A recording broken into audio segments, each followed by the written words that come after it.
Ad Astra Avisask. We meet again, you two. Hi, Catherine! Do you have any commissions for us today? Commissions, huh? Let me think. Oh, how about this?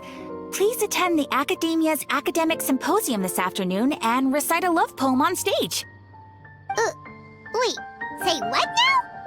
And if possible, please also use your camera to capture the reaction of the audience upon finishing the poem. Huh? What kind of commission is that? I see. It appears that you're not interested in this commission. In that case, please go to Port Armos and convince the Eremites there to spend some time volunteering at the local orphanage. Hey, that's not any better. I'm sure the mercenaries will have some interesting reactions as well. Paimon's gotta ask, just who exactly has been submitting these commissions to the Adventurers Guild? Oh, the commissioner? Well, actually, I just wanted to see the two of you in action. Was it so obvious? I was hoping you would actually take one of those commissions. That kind of chance to observe humans doesn't come by often. Ah, so it's Nahida. Paimon just knew Catherine wouldn't crack those kinds of jokes. When did you get into her head? From when she said, Ad Astra Abisask? So it's been you this whole time? Are you done resting up, Nahida? Yes. I've been sleeping ever since we parted ways, and I even had a really, really long dream. It was another dream about the Sub-Zero's festival, except it was a happy one. In my dream, I was sitting in the middle of a flower terrace, and everyone in Sumeru City was holding hands as they danced in circles around me. They danced round and round, and everyone looked really happy. I also got to sit on a gigantic flower carriage. Ferris, the Knight of Flowers, raised me really, really high above the ground, and I was throwing an endless amount of Yalda candies at the children. You know, Nahida, maybe your dream is how the Sub-Zero's festival really should be. It's meant to be a joyous time where everyone gets together to celebrate your birthday. Huh? Wasn't I describing a really happy dream? Why are you both looking at me like that? Wait, could this be an example of the emotion known as pity? No, we aren't pitying you. That would only make everything worse. We just don't want you to feel too sad. By the way, have you had a chance to visit Dunyarzad? How's she doing? The Homiyanis haven't allowed any visitors after the festival, so we haven't been able to check on her. Yes, I paid her a visit right after I woke up. She was resting at the time. Her condition is stabilized. However, since Elazar is a manifestation of the withering on the human body, we can only cure it by finding a way to take care of Irminsul's own withering. But for the moment, our top focus should still be figuring out what the sages are up to and what they're planning. Right. Who knows what'll happen if they manage to pull off another scheme like the Samsara of the Sub-Zero's festival? So our first priority should be investigating and putting a stop to the sages' activities. As for how we should pull that off, let's discuss it somewhere else. There are too many adventurers around here. Oh, good point. Sorry, adventurers. We're gonna be borrowing Catherine for a little while. Let's continue our chat here. Okay, so do you have any ideas on how we can investigate the sages, Nahida? Actually, I've already done a little bit of work on that. But for now, I want to hear your thoughts. I've already tried that, but all the key members of the Academia, even the core of 30 guards, intentionally avoid wearing their Akasha terminals. It seems that from the very beginning, They've been guarding against info leaks from the Akasha. Of course, it could also be because they're wary of me. Have you already caught the sage's attention? I'm guessing not yet, but distrusting me would make perfect sense if they've ever paid attention to the urban legends about me. In any case, I probably can't take over their minds directly. No way, that's too risky. You mean it'd be too easy to get caught? No, it's not that. We shouldn't involve innocent students in this. A single mistake could completely ruin their lives. Doing that would be ignoring the safety of my people for my own selfish goals. How is that any different from what the sages are doing? That's a good point. Spoken like the god of Sumeru.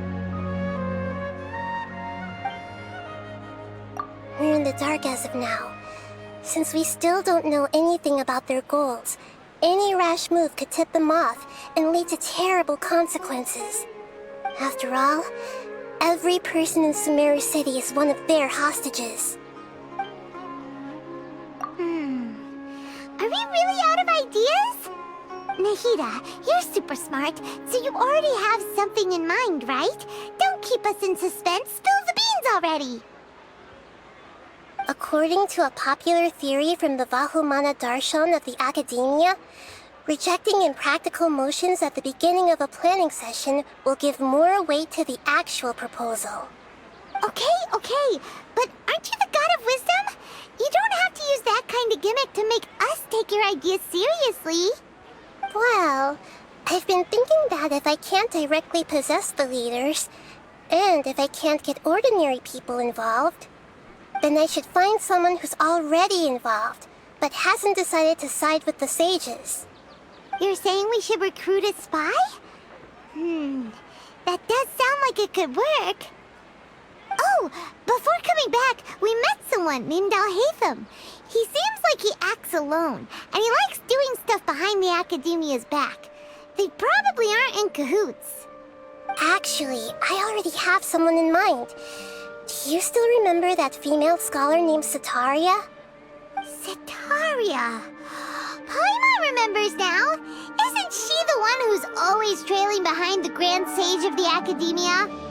We ran into her basically every time the Sub-Zero's festival repeated itself. You could even say we're old enemies by now. Paimon still remembers the smug and mean way she always spoke to Nilou. I've always liked observing all kinds of people, and Setaria has always stood out from the crowd. She was born in the desert and was hailed as their greatest genius. Her academic gifts allowed her special admission into the Academia, and also gave her the opportunity to serve as the sage's assistant. Oh, Paimon didn't know she was from the desert.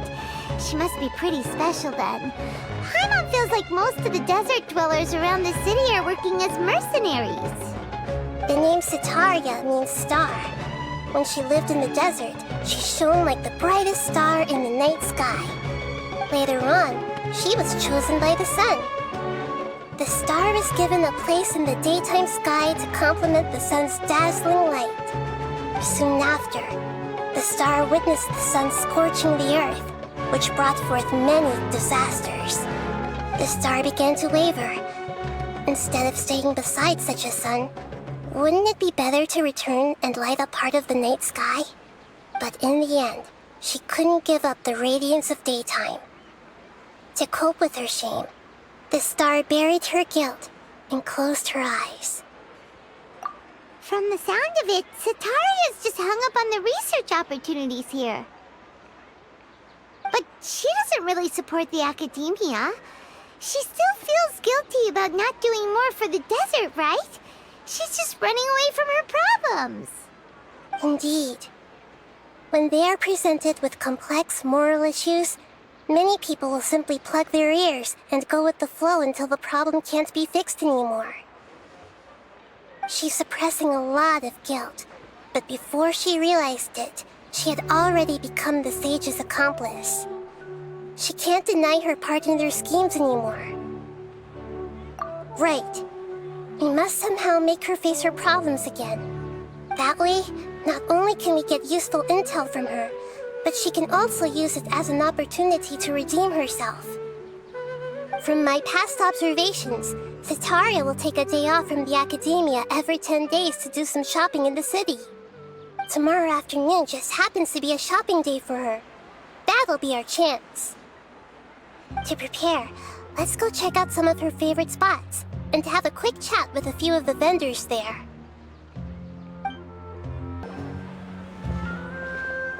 This should be Setaria's favorite fortune-telling spot.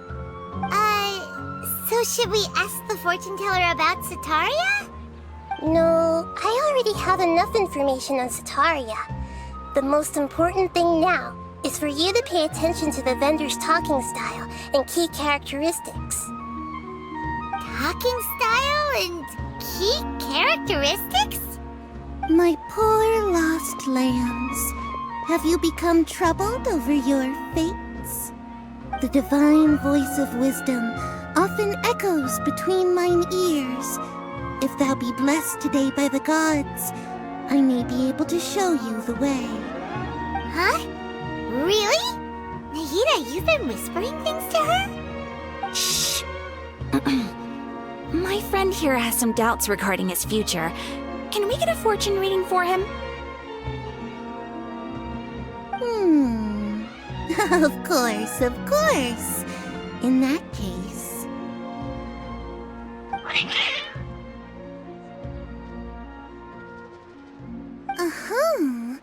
It would seem that Harut and Marut are quite wary of you.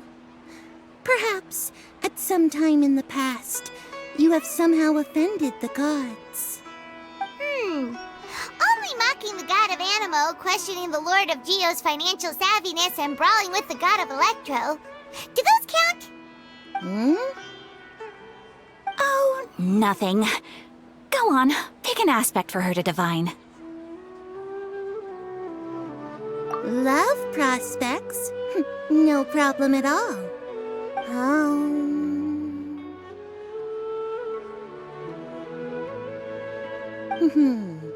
The gods have spoken. The truth shall be revealed. One who is fated to cross your path will appear on...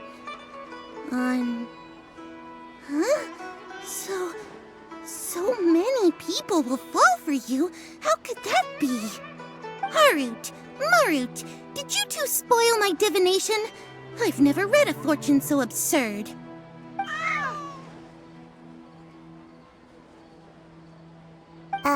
Actually, Paimon thinks this is probably the most accurate fortune-telling you've ever done. I admit that the orientation of today's celestial matrix is, suboptimal. As such, there will be no charge. Is that so? Well, that can't be helped. If you were to bring some food offerings for Harut and Marut on your next visit, perhaps they could help you reverse the wheels of fate.